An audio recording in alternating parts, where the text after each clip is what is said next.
Hello everyone, welcome to the Redmen TV. It is the starting 11 prediction show. It's Liverpool versus Burnley in the Premier League. Liverpool really need to get a win and score some goals in this one, don't they? I'm Chris Pajak and I'm here to predict Jurgen Klopp's starting 11 for this game. So I am going to do just that. And in goal, I'm going to say that it's going to be Alisson Becker because, like I always say, it always is, unless he's injured. At left back, I think Andy Robertson, who hopefully will have a very good game and be able to bomb forwards in this one.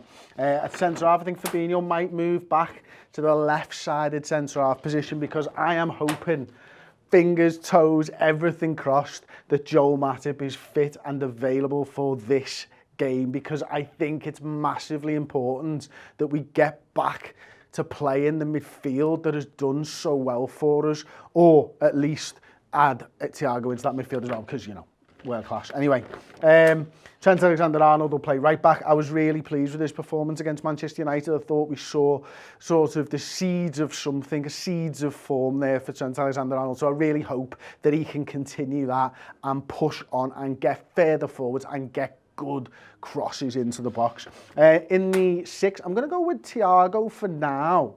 And this may change as we talk about Matip's availability later on in the video and stuff. But I think maybe Thiago plays the six, and then I'd go with a pair of eights of Gino Wijnaldum and Jordan Henderson. And then ahead of them, I'm going to go Sadio Mane, Mo Salah, and Roberto Firmino as the normal front three. For substitutes, before I talk about centre-back options, I think it'll be Caoimhin Kelleher, Reece Williams or Nat Phillips.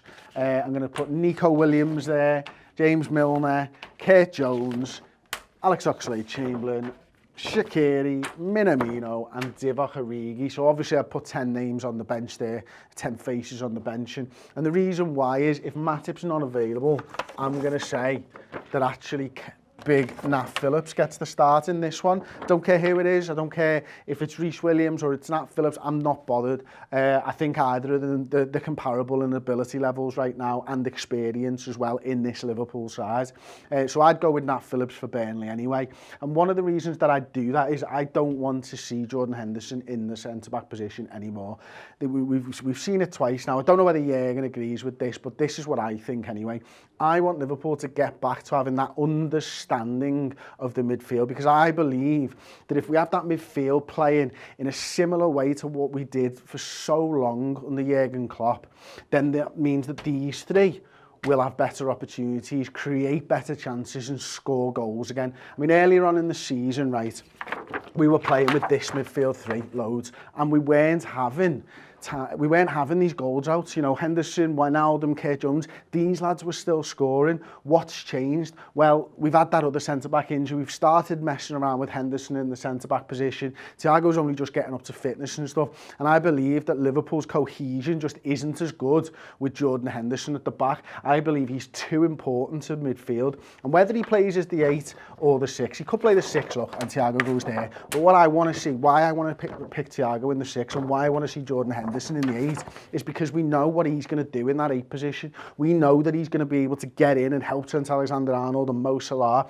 and therefore we're going to be able to create opportunities, be that if he goes past Mo Salah or if he cuts inside looking for a little 1-2 with him. I think if you can get Jordan Henderson in the 8, you can get Trent Alexander-Arnold further forward and you can get Mo Salah playing off those lads, then Liverpool create better opportunities. That's when the space starts to open up for the front three. So look, I don't know whether Klopp's going to do that, but that's what I want to see. I believe that what made us great over the last couple of years was playing with pretty much the same midfield and the same attackers every single week. Now we're starting to mess around with that midfield. We know Fabinho is going to have to play centre-half. I don't think there's a way where we can shoehorn Fabinho in without losing too much at the back. But with Fabinho and Nat Phillips or Reece Williams, I believe it gives you a better platform to go out and play your game going forwards. So yeah, that's my thinking on it. Let me know yours in the comments section, of course.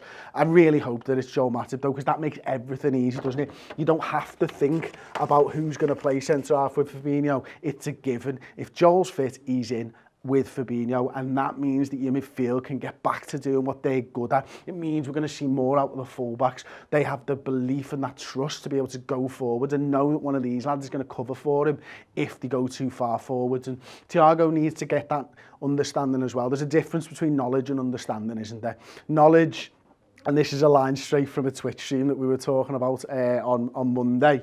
Knowledge is knowing the tomato is a fruit. Understanding is knowing not to put it in a fruit salad. And that's what I want Jurgen Klopp to get back to. That's what I want our midfield to do. Have the understanding of their roles, not just the knowledge. Anyway, that is my starting 11 prediction show. Leave me yours in the comments section. Don't forget to like the video, subscribe to the Redmen TV, and come back for the live watch along on Thursday evening. Ta-ra.